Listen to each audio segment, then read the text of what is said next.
இன்று மே மாதம் 12ஆம் தேதி 2025 சித்ரா பௌர்ணமி ஆகும்.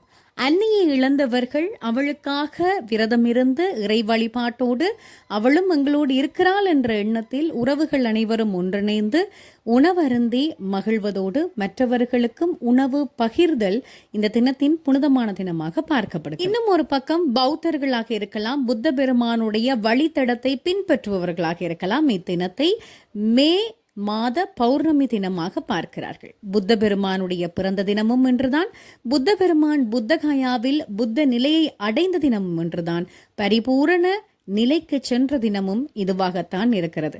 ஆகவேதான் கார்த்திகை விளக்கீட்டில் விளக்கு வைத்து இருளை அகற்றுவதற்கு நாம் முயற்சிப்பது போன்று பௌத்தர்களும் புத்த பெருமான் வழித்தடம் நடப்பவர்களும் இருளை அகற்றுவதற்காக விளக்கேற்றி அதை வெசாக்கூடு என்று சொல்லுவார்கள்.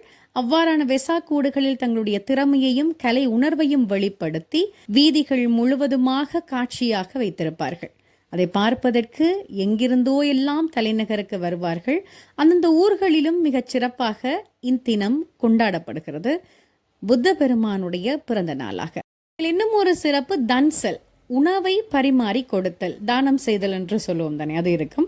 ஆனால் எங்களுக்கு கிடைச்சது லைன் குறைவாக இருந்ததில் வட்டவலை காட்ட பிளெயின் டீயும் ரத்தி டீயும் தான்.